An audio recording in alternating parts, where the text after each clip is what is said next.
Hello. Hello. Hi. Today we look at training.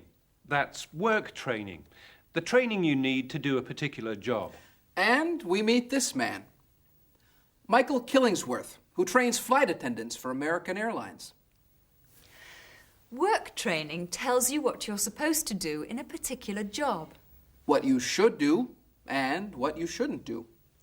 If you're working in a shop or an office with customers or clients, there are some things you must remember to do and some things you must remember not to do. You should be polite. You should always be polite. You shouldn't be rude. You should never be rude. And remember, the customer is always right. Work training is designed to show you what to do and what not to do. But can you be trained to do a job? Or is experience more important? I think you need both training and experience. I think experience is more important than training. Training's the most important. Oh, I'm a great believer in hands-on experience. A person can be trained for a job, but they would do the job better with experience. I think people can be trained to do a job as long as they're trained by people who are experienced.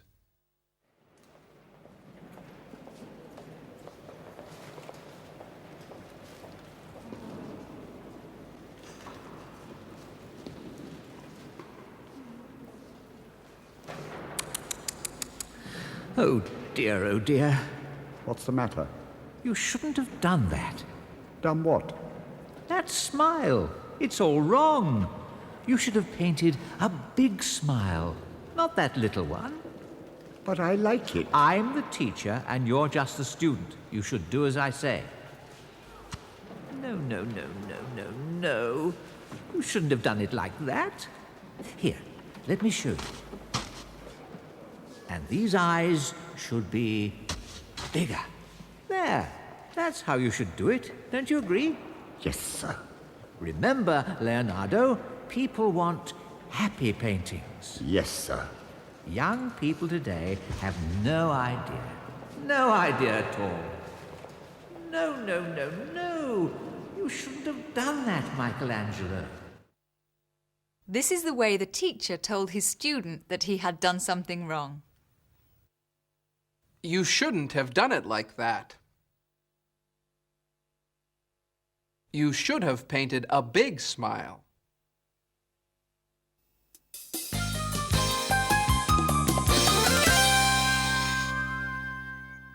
Do you know what flight attendants are? They're the people who greet you, say hello, when you get on a plane. And later they bring you food and drink. American Airlines train their flight attendants at a special center in Dallas, Texas. Michael Killingsworth is the director of the training program for flight attendants. What does the training involve? Training for an American Airlines flight attendant requires 6.5 weeks.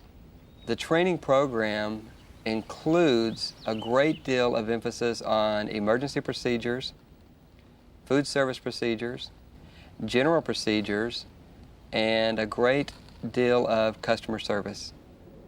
Captain Masick, First Officer Smith, and Flight Engineer Hughes has informed me that our flying time to Seattle today will be 3 hours at an altitude of 31,000 feet. Seattle is reported with fair weather. Now, we'd like to direct your attention to the video screens located throughout the aircraft for a brief message about our safety features on our 767. Ian, what should have been the next announcement? After he did his welcome board, I think we should have done our safety video introduction. Okay. He did do safety. Did he introduce the crew? Yes. My name is? The basic qualities that we look for in a flight attendant are flexibility, personality, poise, self-control. There's no way, even in 6.5 weeks of training, that we can tell you every single thing that would occur in the life of a flight attendant.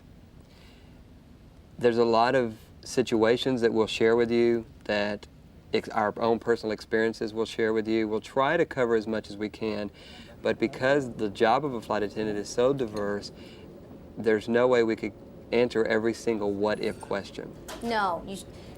The question was, should you stack the nuts? No, you should not stack the nuts. Does it look very professional if the nuts are just stacked on top of each other? No, we want them to be presented very professionally.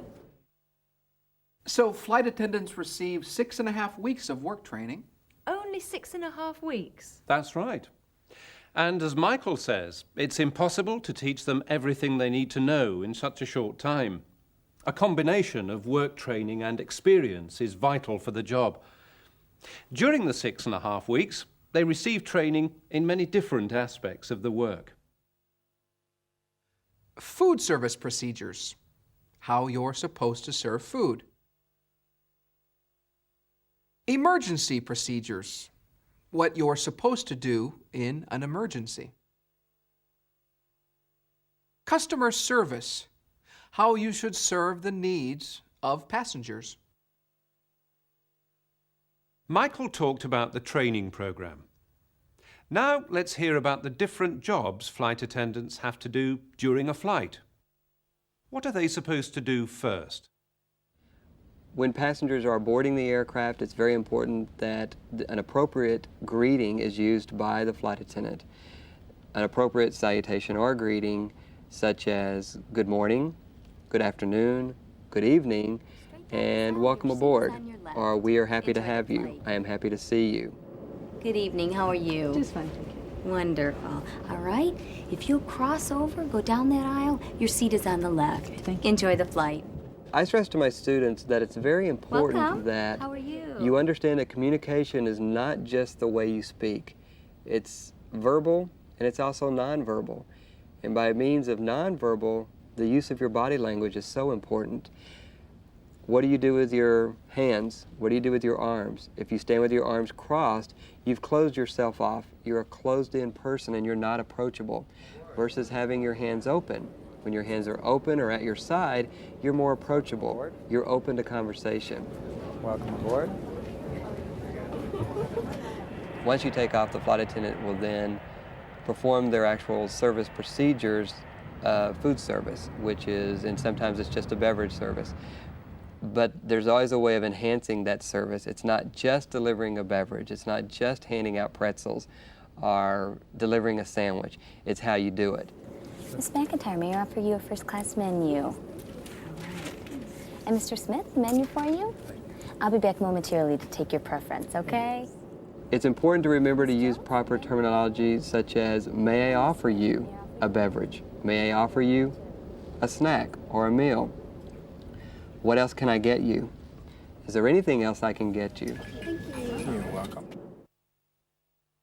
One of the most precise parts of the training is how to serve meals to first-class passengers on international flights. At American Airlines, this is called the International Flagship Service. When we teach the International Flagship Service, it's very specific how everything is done. Always remember to set 2 passengers at the same time. You must position yourself between the passengers. The table setting will begin by placing the bread plate down. You're supposed to place both plates down, the passenger's upper left-hand corner. Once the plate is down, you will add the ramekin of butter. Next will be the service plate.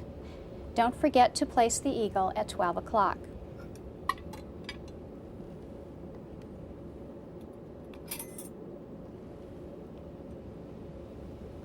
When placing the salt and pepper, don't forget to be sure that the pepper is on the right.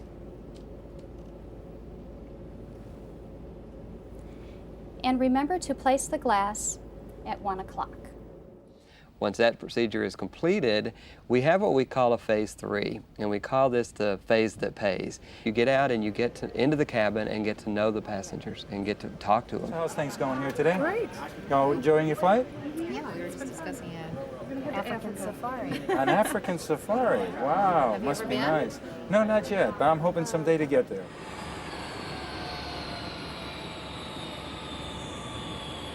At the end of the flight, as the passengers are leaving, it's important to use phrases such as, thank you for being with us today, Thank you for choosing us. It was nice meeting you. It was great to see you. It was nice getting to know you. Enjoy your day. I hope to see you again. There are a lot of little things that a flight attendant must remember to do. Here are some examples. You're supposed to place both plates down at the same time. Don't forget to place the eagle at 12 o'clock. In other words, when the plate is on the tray, the eagle should be facing away from the passenger. Remember to place the glass at 1 o'clock. In other words, the glass should be near the eagle. That job is more difficult than it looks. Yes, so much to remember to do. That's right. So much that you mustn't forget. Like putting the eagle on the plate at 1 o'clock. You've forgotten already. You're supposed to put the eagle at 12 o'clock. No, you're supposed to put the glass at 12 o'clock. No? No. I don't think David could be a flight attendant, do you? Goodbye. Goodbye. Goodbye.